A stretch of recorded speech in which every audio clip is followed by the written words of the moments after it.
सो आज का जो बेटा टॉपिक है बहुत इंपॉर्टेंट है, किरचॉफ रूल। इसलिए इंपॉर्टेंट है क्योंकि इसके बेसिस पे 4 के 4 डिवाइसेस आपके क्लियर हो जाएंगे। 4 डिवाइसेस कौन कौन से, जैसे Wheatstone bridge, potentiometer, meter bridge और पोटेंशियोमीटर के 2 केस, ये आपके सॉल्व हो जाएंगे। तो किरचॉफ रूल ये कहता है, बहुत सिंपल सा रूल है, ये बात करता है कंजर्वेशन की। ठीक है, मतलब ये कहता है कि अगर सपोज करो कि एक पाइप है और इस पाइप के मैंने 3 टुकड़े कर दिए, यानी 3 पार्ट्स मैंने कर दिए, और इस पाइप को वापस एक जगह पे मैंने जोड़ दिया, like this, like this, like this. ठीक है, तो अगर मैं बोलूं कि मैं 1 लीटर पानी यहां से छोड़ रहा हूं, तो यहां पे कितना मिलेगा मुझे बताओ, यहां पे कितना पानी मिलेगा? क्या 1 लीटर मिलेगा या 2 लीटर मिलेगा? बताओ। 1 लीटर मिलेगा। 1 लीटर मिलेगा, बिल्कुल सही बात है कि मुझे यहाँ पे जो पानी मिलेगा वो 1 लीटर ही मिलेगा। ठीक है, तो इसी तरीके से मैं बोलूँ कि अगर 1 एम्पेयर का करंट यहाँ पे जा रहा है तो यहाँ पे कितना मिलेगा? 1 एम्पेयर मिलेगा, 2 एम्पेयर मिलेगा या आधा एम्पेयर मिलेगा? कितना मिलेगा? 1 एम्पियर। 1 एम्पेयर ही मिलेगा। बिल्कुल सही बात है कि हमें यहाँ पे 1 एम्पेयर ही मिलेगा, बिल्कुल सही बात है। ठीक है, तो यही किरचॉफ का पहला रूल है कि जितना जंक्शन पे करंट आ रहा है, यानी आई जितना होगा, आई का इनपुट जितना हो रहा है होगा, उतना ही आई का आउटपुट होगा। कहाँ पे? जंक्शन पे। ठीक है, इस तरीके से पेपर में लिखना नहीं है, बस समझाने के लिए मैंने बनाया ये। ठीक है, इसको लिखने की कोई जरूरत नहीं है, बस ये इंटरप्रिटेशन है समझाने के लिए। जो है असली जो डेफिनेशन है वो ये है, जिसको बोलते हैं जंक्शन रूल। ठीक है, एनसीईआरटी का यही सेम डेफिनेशन आपको लिखनी है। At any junction the sum of the current entering the junction is equal to the sum of current leaving the junction.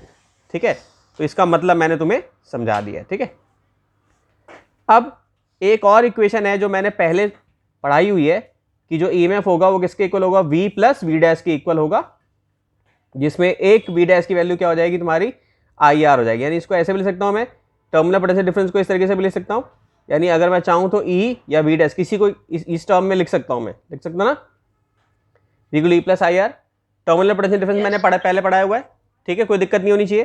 तो यहाँ पे क्या लिखा हुआ है? ईएमएफ प्लस IR लिखा, यानी एक्चुअली में क्या है, ये तुम्हारा V है, वोल्टेज है तुम्हारी। ठीक है, ये ईएमएफ है, ये इंटरनल रेजिस्टेंस। अंडरस्टूड? तो दूसरा रूल ये कहता है कि अगर सपोज करो कि हमारे पास एक लूप है, सपोज करो हमारे पास एक लूप है, तो अब जैसे कि ये सामने एक लूप है, लूप क्या बोलूंगा मैं? ये A, ये H, ये D, ये C, ये B। ठीक है, ध्यान से सुनना। तो ये एक लूप क्या हो गया मेरे पास? ये लूप हो गया loop A, H, D, C, B और A, H, D, C, B, A। ठीक है, लूप क्या हो गया? H, D, C, B हो गया लूप तुम्हारा। अंडरस्टूड? तो यानी कि मुझे यहां से चलना है स्टूडेंट, यहां से चलना है और लूप को यहां पे कवर करना है। ठीक है, लूप का मतलब समझ में आ गई? आगे समझे लूप का मतलब क्या होता है? Yes sir. ठीक है, तो ये लूप का मतलब पहले पता हो कि लूप होता क्या। तो लूप ये है। दूसरा कौन सा लूप है यहाँ पे? दूसरा लूप ये है, दूसरा लूप ये है। मान लो कि ये बोल लेता हूं मैं A B, यहां से चलता हूं, A B D E F G A। ठीक है, ये भी एक लूप हो गया जो है। जैसे यहां पे एक लूप था, तो यहां पे लूप क्या ले लिया मैंने? A, और डायरेक्शन क्या लिए? A से B पे जा रहा हूं, ना कि A से F पे जा रहा हूं। तो एक लूप मेरा हो गया A B E D D E F and G। Understood? तो ये मेरे क्या हो गए? लूप्स हो गए। तो सेकंड लॉ ये कहता है कि इस लूप में जितने भी V हैं, यानी जितने भी वोल्टेज हो रही है, यानी कि V इक्वल टू IR जहां पर हो रहे हैं, जैसे कि एक वोल्टेज ये हो गई तुम्हारे पास, यहाँ पे I और R लिख सकते हो, जो करंट जा रहा होगा यहाँ पे I और R लिख सकते हो, यहाँ पर I और R लिख सकते हो। तो इन्होंने ये बोला कि अगर आप लूप को कंसिडर कर रहे हैं, किसी लूप को देख रहे हैं, तो उस लूप में सारे वोल्टेज का जो सम होगा वो इक्वल टू 0 लेना है। सारे वोल्टेज का जो सम लोगे आप किसके लोगे? इक्वल टू 0 लोगे। ठीक है, ये आपका किरचॉफ का सेकंड लूप है। समझ रहे हो? सिंपल सी बात, जो सिंपल टर्म में बता रहा हूं कि जिस लूप में सारे वोल्टेज का जो सम है वो क्या लोगे आप? इक्वल टू 0 ले लोगे। ठीक है, तो यही सेकंड लॉ है, किरचॉफ सेकंड लॉ, जिसको क्या बोला जाता है? Loop rule. और ये बहुत इंपॉर्टेंट है, बोर्ड में बहुत क्वेश्चंस आते हैं इससे। ठीक, तो क्या कहता है लॉ कि जो एल्जेब्रिक सम है, जितने भी चेंजेस हो रहे हैं पोटेंशियल में, पोटेंशियल क्या होता है? वोल्टेज ही होती है, V इक्वल टू IR जो होती है। किसी भी क्लोज लूप में, जो कि मैंने अभी तुम्हें दिखाया, क्लोज लूप क्या होता है? ठीक है, involving resistors and cells in the loop is always 0. Understood it? So the algebraic of changes in potential around any closed loop involving resistors and cells in loop is 0. ठीक है, अब इसका application जब हम करेंगे तो तुम्हें और अच्छे से समझ में आएगा. ठीक है, तो इसके लिए मैं क्या करता हूं, एक रूल तुम्हें बताता हूं कि लूप कैसे सॉल्व करते हैं. ठीक है, सपोज करो कि ये लूप मैंने एक बना लिया है, एक इमेजिनरी लूप मैंने बनाया है सवाल समझाने के लिए. इसमें जो वोल्टेज है वो 10 है.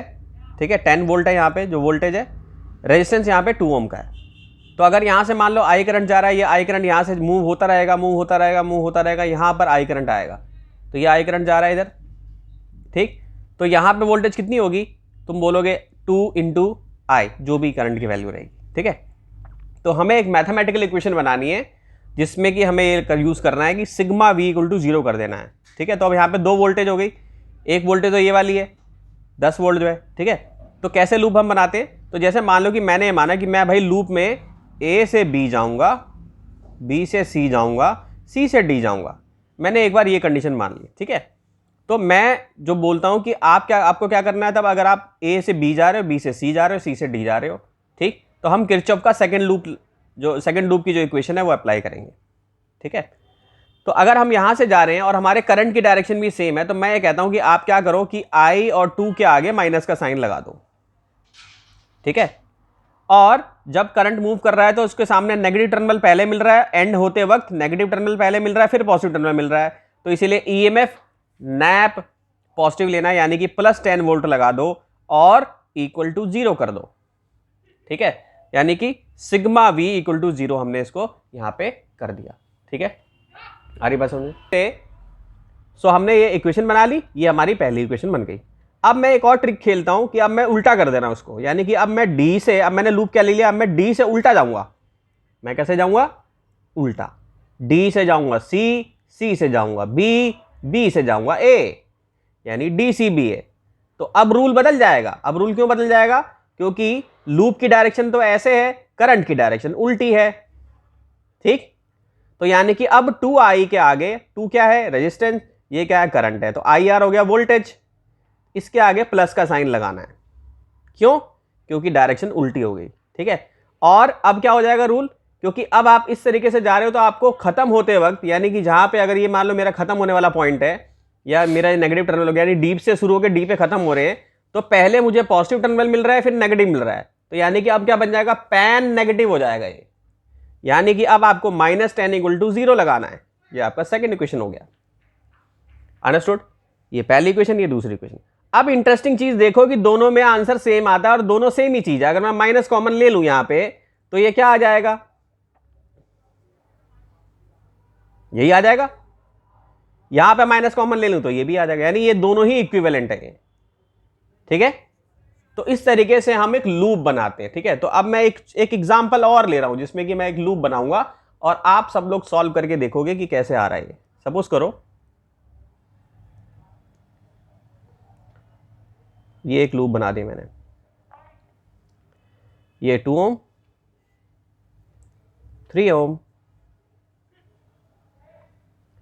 7 वोल्ट की बैटरी है, और डी से सी, सी से बी ए, ये लूप का हमारा. तो उसमें 2 लूप के डायरेक्शन बता रहा हूं तुम्हें.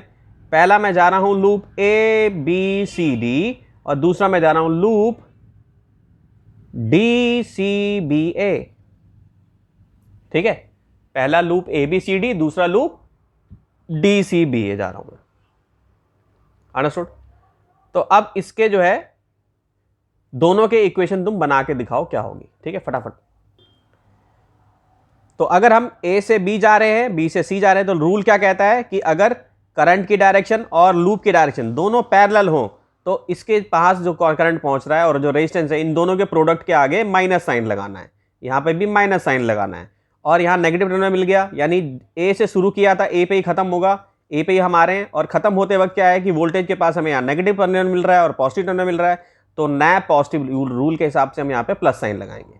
और अगर मान लो हम उल्टा जा रहे हैं, यानी कि डी से सी, सी से बी, बी से ए जा रहे हैं, अगर हम ऐसे जा रहे हैं और इस तरीके से जा रहे हैं, तो ये सब कुछ उल्टा लेना पड़ेगा हमें. क्यों, क्योंकि यहाँ करंट की डायरेक्शन और लूप की डायरेक्शन दोनों एंटी पैरेलल हैं.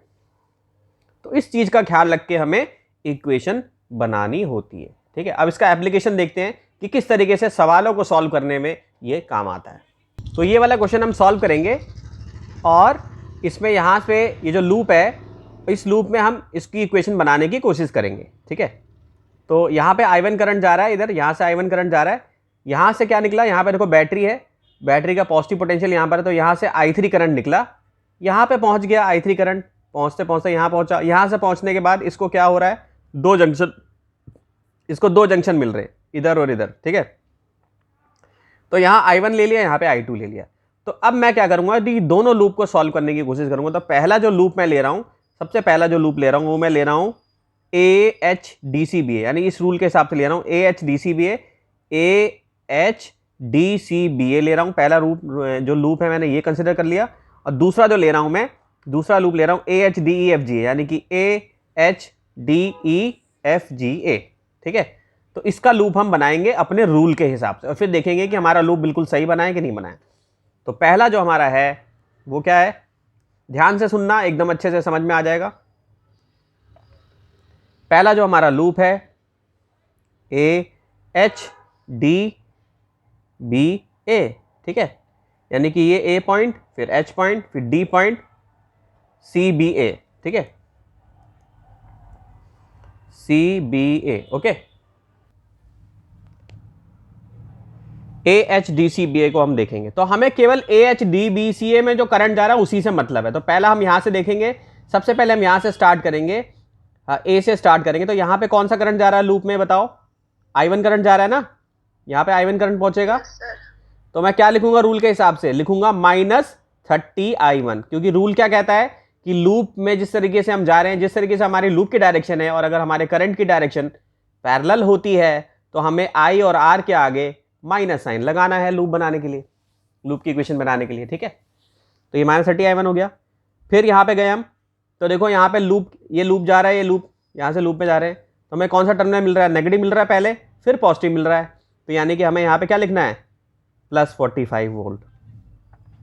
फिर हम यहाँ से जाएंगे तो देखो यहाँ पे लूप और करंट दोनों की डायरेक्शन सेम है, सो यहाँ पे क्या लिख लेंगे, -1I3, क्योंकि I3 करंट यहाँ पर जा रहा है, जबकि यहाँ पे I1 था, लेकिन I3 यहाँ पर जो है करंट चला गया, क्योंकि I3 करंट जो है स्टूडेंट वो I1 + I2 के इक्वल है।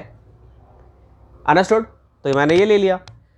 फिर इसी तरीके से जब करंट यहाँ पहुंचा तो यहाँ पे भी I3 पहुंचा, और यहाँ रेजिस्टेंस है, दोनों की डायरेक्शन पैरेलल है, लूप की डायरेक्शन और करंट की डायरेक्शन। तो यहाँ पे क्या लिखूंगा मैं, -40I3 = 0।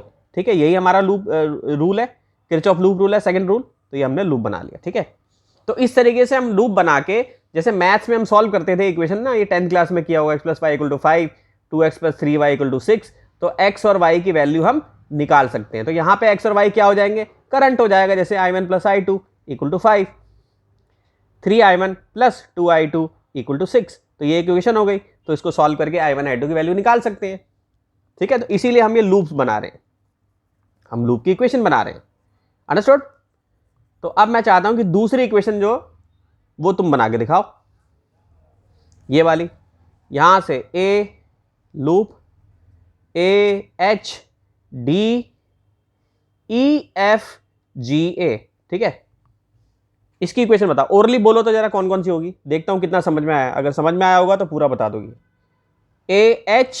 AHDEFGA, इस वाले लूप से कोई मतलब नहीं है मुझे, ये वाली लाइन से कोई मतलब नहीं है, क्योंकि मैंने इसका लूप बना लिया है। मुझे केवल मतलब है जहां जहां पे मेरा लूप का डायरेक्शन हो रहा है, मुझे केवल इससे मतलब है। अंडरस्टूड, तो अब जल्दी से बताओ, फटाफट बताओ, जहां गलती करोगे वो बता दूंगा मैं। ठीक है, जल्दी से बताओ क्या हो रहा है। सर वो I3 I1 + I2 कैसे आया था? स्टूडेंट यहाँ पे क्या हुआ था कि यहाँ पे क्या था, एक पाइप थी, पाइप में से मेरी जंक्शन था ना यहाँ पे, तो अगर यहाँ पे I3 करंट आ रहा है तो उसको मैंने यहाँ पे भेज दिया, I1 भेज दिया मैंने, इसको I2 भेज दिया, ये ले लिया मैंने, इमेजिनरी ले लिया। उसको मैं ऐसे भी ले सकता था, I3 - I, और I3 अलग तरीके से भी ले सकता था मैं, चाहे तो मैं या तो I ले लेता यहाँ पे और I - I1 ले लेता, यहाँ पे मैं ऐसे भी ले सकता था। यानी मान लो कि I करंट अगर मैं भेज रहा हूँ तो इसको I - I1 ले सकता था, इसको I1 ले सकता था मैं, ये भी ले सकता था, इसमें कोई दिक्कत नहीं है, ठीक। लेकिन यहाँ पे जो है ये इस तरीके से दिया हुआ है, एनसीईआरटी की क्वेश्चन है तो मैंने एनसीईआरटी की वैल्यूज ले ली है, चाहो तो ऐसे भी लेके कर सकते थे, ठीक है। तो यही तो मैंने तुम्हें समझाया था ना स्टार्टिंग में कि जो जंक्शन है, जंक्शन से जो करंट निकल रहा है वो डिवाइड होगा, इक्वली डिवाइड होगा हर जगह, ठीक है, समझ में आया। अब ये करके बताओ, Yes, sir. इसकी इक्वेशन बनाओ इक्वेशन इसकी कैसे बनेगी।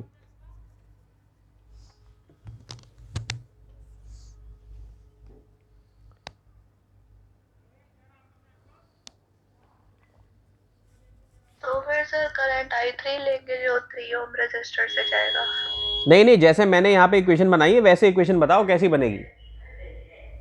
हाँ, तो देखो ए से एच पे जा रहे हैं तो करंट की डायरेक्शन और इसकी लूप की डायरेक्शन सेम है, तो पहली इक्वेशन में क्या लिखेंगे, पहला इसका जो टर्म होगा -30I1, ठीक है। यहाँ पे पहुंच गए, अब यहाँ से यहाँ पर पहुंच गए, तो यहाँ पे कितना करंट जा रहा है तुम्हारा, I2 करंट ही जा रहा है।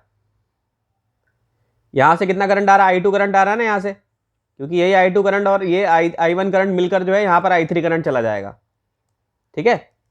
तो यहाँ पे कितना करंट जा रहा है,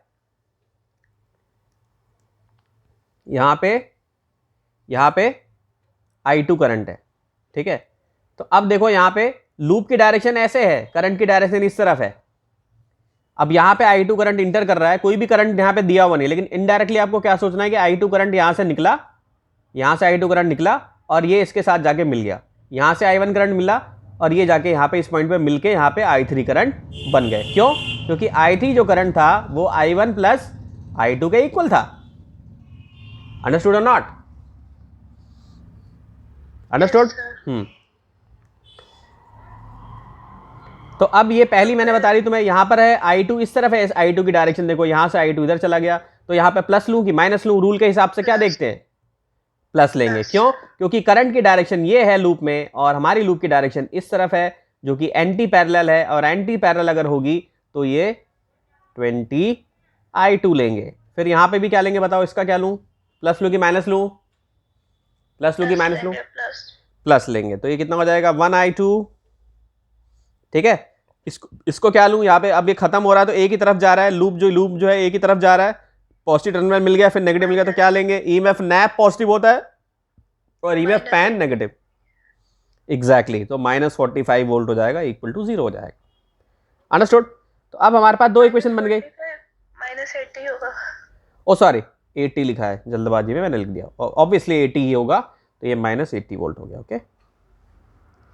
अब हमारे पास दो इक्वेशन बन गई, मैथमेटिकल इक्वेशन, यानी हमारे पास क्या बन गया, लीनियर इक्वेशन इन 2 वेरिएबल बन गई हमारे पास। सो माइनस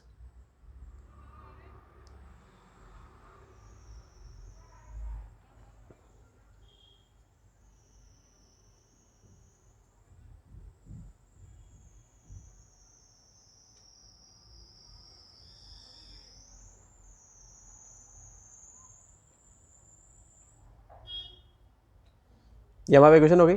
अब यहाँ कंफ्यूजन ये है कि तुम बोलोगे सर ये तो I2 या I3, इसको I2 को I3 के टर्म्स में कर दो, क्योंकि क्या था, I1 प्लस I2 था, ठीक है। तो हमें क्या करना है, हमें I1 और I2 की वैल्यू निकालनी है। जब हम इक्वेशन सही बनाएंगे तभी तो हम I1 I2 की वैल्यू निकालेंगे।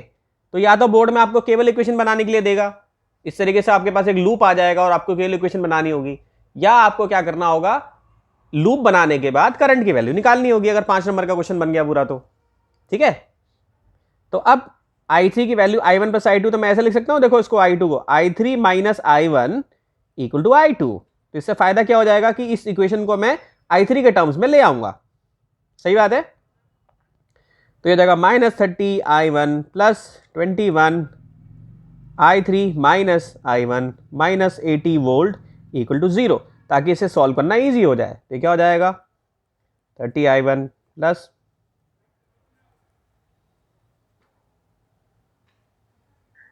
सर लूप सेलेक्ट कैसे करेंगे, मतलब भाई लूप कैसे सेलेक्ट करेंगे, अब जैसे मान लो मैं बोलूं छुपन छुपाई खेलना है भाई, हमें छुपन छुपाई खेलना है और हमारे को ए पॉइंट से निकल के ए पॉइंट पे ही आना है, तो एक रास्ता ये हो जाएगा, होगा, छुपन छुपाई खेल रहे हैं तो मान लो हमें ए से निकल के, और ये हमारे पास क्या है, ये भूल भुलैया है, ठीक है। तो हमें ए से निकल के वहीं ए पर पहुंचना है, तो एक रास्ता ये हो गया तुम्हारे पास, हो गया। एक रास्ता ये हो गया, सर एक रास्ता ये हो गया तुम्हारे पास, सॉरी हमेशा डी जंक्शन नहीं ले सकते थे। नहीं ना, देखो तो अब देखो, एक रास्ता ये हो गया, सिंपल टर्म से बता रहा हूँ बिल्कुल, दो हो गए रास्ते, तीसरा रास्ता ये हो गया, इसको कलर पेन से बना लेता हूँ मैं, येलो पेन से बना लेता हूँ, ये देखो ये तीसरा रास्ता हो गया तुम्हारा। तो 3 लूप बना सकती हो, यानी कि अब तुम कहोगे सर आपने तो 2 ही लिए, ऐसे लिए, क्या ऐसे भी कर सकते थे जैसे आपने लिया? हाँ बिल्कुल ले ले रहे, यानी ये दोनों लूप भी ले सके कर सकते हैं हम। लेकिन यहाँ पे दिक्कत ये होती है कि लूप तो आप कोई भी ले लो, लेकिन फिर कैलकुलेशन बड़ी वास्ट हो जाती है, कैलकुलेशन में दिक्कत होने लगती है। तो इससे अच्छा ये है कि ऐसा लूप लो जिससे आसानी से आपका आंसर निकल जाए। अब सवाल ये उठता है कि भाई हमें कैसे पता चलेगा कि किस में आसान हो रहा है? तो आसान ही हो रहा है कि जैसे मैंने ये वाला क्यों नहीं लिया, मैंने ये वाला लूप क्यों नहीं लिया, क्योंकि ये चीज़ बार बार उसमें रिपीट हो रही थी, तो आंसर आने के चांसेस जो थोड़े कम हो जाते, कम इन मतलब आंसर आता लेकिन थोड़ा कैलकुलेशन में डिफरेंस हो जाता, तो कैलकुलेशन में टाइम लग जाता। तो हमने क्या किया, हमने ये वाला ले लिया, एक हमने पोर्शन ये ले लिया। अब इसमें रिपीट तो हो रहा है, लेकिन ये कि ये एक ही चीज, एक ही लूप का एक पार्ट केवल रिपीट हो रहा है। Okay, understood? तो इसलिए हमने आंसर सेम ही आएगा, लेकिन बस ये टाइम कंज्यूमिंग हो जाता है, तो हमें टाइम बचाना है, हमें जल्दी लूप का आंसर निकालना है। ओके, सो हमेशा जंक्शन से ही लेना है लूप, जो भी लेना है। हाँ, जंक्शन से ही लेना है। पॉइंट तुम बदल सकती हो, कोई और चीज ले सकती हो, लेकिन जंक्शन से लेना, जैसे ए पॉइंट ले लिया, डी पॉइंट ले लिया, लेकिन लूप लेना है। मेन ये है कि चाहे जंक्शन से लो, कैसे भी लो, तुम्हें लूप लेना है स्टूडेंट, ठीक है? हमेशा लूप लेना है। मतलब जहाँ पे करंट डिवाइड हो रहा है वहीं से, या फिर? अब मुझे एक चीज, सिंपल चीज बताओ, अब मुझे मैं बोलूं लूप लेना, तो तुम ऐसी भी तो ले सकती हो, D H A B C, या A H D C B A, कोई भी लूप ले सकती हो, ठीक है? तो अब जल्दी से इसको अब सॉल्व करके देखो तो कैसे सॉल्व होगा। भी अब मैंने सिंप्लीफाई कर दिया, यहाँ पे I1 मिल गया है, तो ये क्या हो जाएगा तुम्हारा, ये तो ये बन जाएगा -30I1, माइनस माइनस प्लस हो जाएगा तुम्हारा, यानी -51 हो जाएगा ये।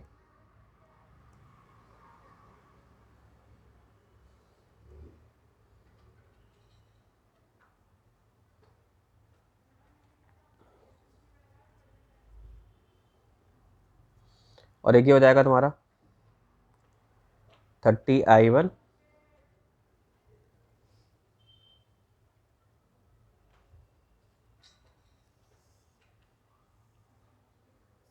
इक्वल टू 0, ठीक है? तो अब जरा इसको सॉल्व करके देखो क्या आंसर आ रहा है तुम्हारा I1 I2 का। ये एनसीईआरटी का एग्जाम्पल 3.7 है, बहुत ही अच्छा क्वेश्चन है। तो सबसे पहला जो काम करना है कि आपको लूप बनाना है। कोई जरूरी नहीं कि जैसे मैंने लूप लिया वैसे ही ले, दूसरा भी लूप आप ले सकते हैं, ठीक?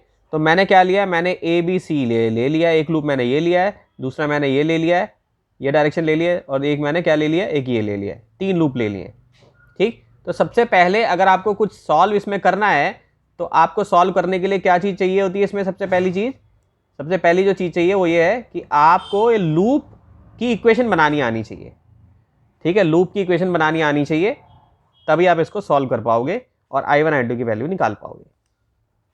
तो मैंने सिखा दिया है, फटाफट लूप बनाओ। ये CBSE 2007 में क्वेश्चन ही आया हुआ है, CBSE 2007 में बोर्ड में आया हुआ क्वेश्चन, यही एनसीईआरटी क्वेश्चन आया हुआ है। सो लूप ABCA, लूप ADCA और लूप BCDEB, ठीक है? तो लूप ABCA को कैसे करोगे सॉल्व आप? कैसे बनाओगे लूप ABCA बताओ? A से B पे जा रहे हैं, करंट और लूप की डायरेक्शन सेम है, क्या लिखूं यहाँ पे? क्या लिखूं बताओ? प्लस की माइनस? क्या लिखूंगा बताओ? माइनस। क्या लिखूंगा? 4I2, ठीक है? अब मैं यहां से यहां पहुंच गया, कितना करंट जा रहा है यहाँ पे B से C में? I2।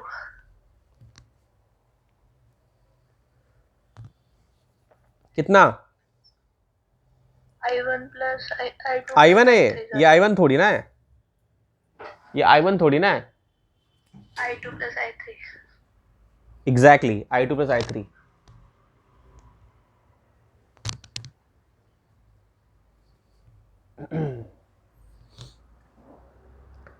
I2 प्लस I3, ठीक है? तो क्या लिखूंगा यहाँ पे? -2I2 plus I3। भाई मेरे को क्या लेना है? मुझे करंट और इसका रेजिस्टेंस का प्रोडक्ट लेना है बस, ठीक है। ये आई हो गया हमारा, ये आर हो गया, ठीक है। यहां पहुंच गए, अब यहां पे क्या लूं मैं, अब यहां से यहां जाना मुझे, क्या लूं बताओ, कितना करंट जा रहा है इसमें, कितना करंट जा रहा है बताओ, जल्दी जल्दी जल्दी जल्दी, रूल के हिसाब से चलो बस, और दिमाग तो लगाना ही नहीं है इसमें।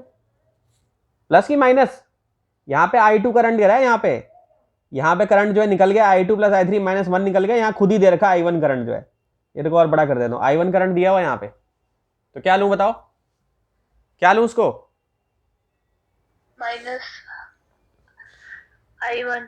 एग्जैक्टली -1 I1 या I1 एग्जैक्टली सेम है।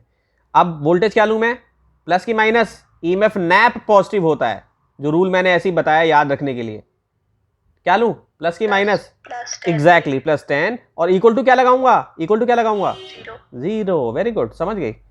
अब ADCA का बताओ, मैं कुछ भी नहीं बताने वाला, ADCA का बताओ क्या होगा, ADCA, लूप ADCA,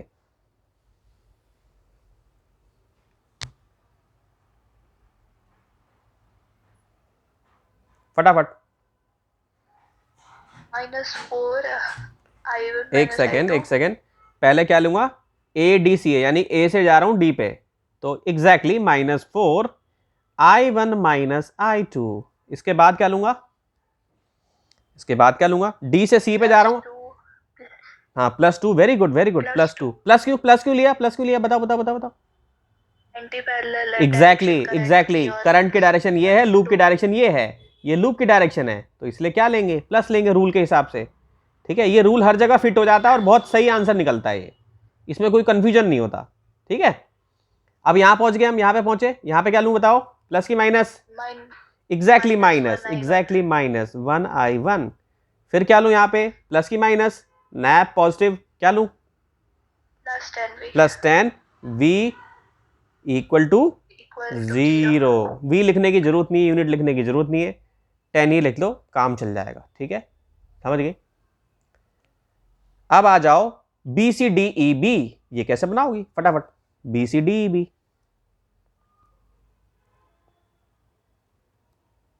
B से जा रहे हैं C पे, हाँ B से जा रहे हैं C पे, I2 plus I3, exactly, very good, -2 I2 plus I3, very good, आगे, -2 I2 plus I3 minus I1, exactly, बहुत बढ़िया, 50% काम हो गया है, क्योंकि इक्वेशन बनानी आ गई आपको, एग्जैक्टली, वेरी गुड। उसके बाद यहां से यहाँ पे -5 एग्जैक्टली, इक्वल टू I3 नहीं तो सिर्फ -5 आएगा, जब यहाँ पे कोई रेजिस्टेंस ही नहीं है तो अपने मन से क्यों रेजिस्टेंस ले रही हो, केवल वोल्टेज है ना यहाँ पे, अगर यहाँ कुछ रेजिस्टेंस होता तभी तो लेती, तो केवल I3 रहेगा, तो -5 रहेगा, इक्वल टू क्या करूं, 0, इक्वल टू 0, ठीक है, गुड। अब एक एक्सरसाइज और बताता हूं, कि जैसे मैंने तो ऐसे बनाया है, अब अगर उल्टा लूप लेना हो, मतलब उल्टा लूप लेना हो, यानी कि सी बे ऐसे भी अगर मैं लूं तो भी सेम ही आएगा, मान लो कि मैं लूप को अलग तरीके से लेना चाहता हूं, ए पे लिया ना मैंने, अब मैं ऐसे ले रहा हूं CBAC, ओके, और मैं ऐसे ले रहा हूं CDAC, ठीक है, मैंने लूप का डायरेक्शन चेंज कर दिया है, ठीक है, और लूप DEBD ये ले लिया मैंने, ये भी लूप ले लिया मैंने, तो क्या आंसर सेम आएगा, क्या आंसर सेम आएगा बताओ, यस सर, एग्जैक्टली सेम आएगा, BCAB। तो अगर मैं ऐसे भी ले रहा हूं तो आंसर जो है मेरा, या CD, एक सेकंड, मेरे को यहाँ पे D लेना था, नॉट दिस, यहाँ पे लूप, जो थर्ड वाला लूप है, हाँ हाँ बोलो, थर्ड वाला जो लूप है, यस, वो जैसे फर्स्ट केस में वो ए से ओरिजिनेट होके ए पे नहीं खत्म होना चाहिए, ये वाला, हाँ तो ए से ओरिजिनेट हो गया ए पे ही तो खत्म हो रहा है, ए पे ही तो खत्म हो रहा है यहाँ, थर्ड वाला BCDE वाला, हाँ तो बी से शुरू होके खत्म नहीं हो रहा है, इस पे जो है हो तो रहा है खत्म, बी से शुरू होके बी पे खत्म तो हो रहा है, यहाँ पे भी डी से शुरू होके डी पे खत्म हो रहा है, क्लियर है। मतलब पता कैसे लगता है कि कौन कौन से लूप लेने हैं, भूल भुलैया वाला एग्जाम्पल याद रखो ना, मान लो कि मैं बोलूँ कि मैं यहाँ पे खड़ा हूँ, ठीक है, मुझे वापस इसी पे आना है, तो मैं ऐसे जाऊँगा, यहाँ पे मुझे रास्ता मिला, यहाँ पे जाऊँगा, यहाँ पे वापस आ जाऊँगा, पहला बन गया मेरा भूल भुलैया का रास्ता। फिर दूसरा रास्ता ढूंढना है, मान लो मैं यहाँ से चला, यहाँ से घूम के यहाँ आ गया वापस, मान लो मैं यहाँ से चला, यहाँ से घूम के वापस आ गया, ठीक। तो कोशिश हमें ये करनी है कि अब इतने बड़े बड़े लूप में फंस जाएगा आदमी, तो आज छोटे छोटे लूप्स लेने हैं जो है, ठीक है। और इस वाले में एक लूप क्या बच गया मेरा, ये बच गया, मान लो यहाँ से गया तो इधर चला गया मैं, इधर जो है ये भी एक रास्ता हो गया। तो इससे मालूम चलता है कि हमने लूप ले लिए सारे, ठीक है, सिंपल एग्जाम्पल ये। अंडरस्टूड? आई देता हूँ अब मैं, तो ये हो जाएगी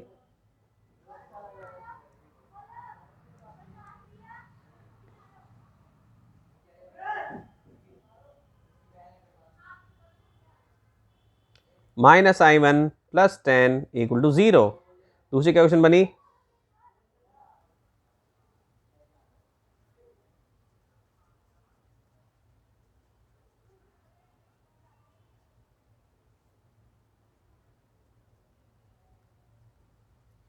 = 0। तीसरी क्या क्वेश्चन बनी,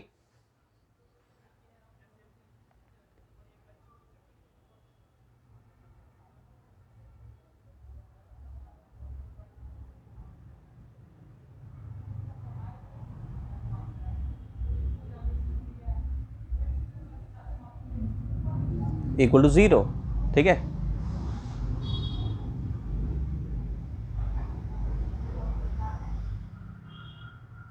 तो अब इन तीनों इक्वेशन को तुम्हें सॉल्व करना है, और क्या लेकर आना है, i1, i2 और i3, ठीक है। तो इसको ये तुम्हें सॉल्व करके ये वैल्यूज लानी है। तो यानी कि सबसे पहला काम जो बच्चों को आना चाहिए कि इसकी इक्वेशन बनानी आनी चाहिए, जो कि तुम लोगों को बहुत अच्छे से आ गई है, ठीक है। और इस वाले क्वेश्चन में भी ऐसी इक्वेशन बनानी है, ठीक है, ये भी बहुत अच्छा क्वेश्चन है। लेकिन इस क्वेश्चन में अगर आप थोड़ा ध्यान दो तो आप बोलोगे सर इसमें तो बहुत सारी इक्वेशन, बहुत सारी लूप्स बन रहे हैं, कैसे सॉल्व करेंगे। तो इसमें एक अच्छी चीज़ ये है कि इसके अंदर सिमिट्री मौजूद है। सिमिट्री क्या चीज़ है, symmetry in the sense mean कि भूल भुलैया के रास्ते सारे एक ही हैं। मतलब अगर आप यहां से जाओ तो यूं चल जा सकते हो, अगर आप यहां से जाओ, अगर आप यहां से जाओ तो यूं जा सकते हो, ये एंड पॉइंट सेम ही है सबका। तो आप कोई भी दो लूप ले सकते हो, क्योंकि सब में आपको एक ही जैसा लूप मिलेगा जो है। यहां से जाओ यूं, यहां से जाओ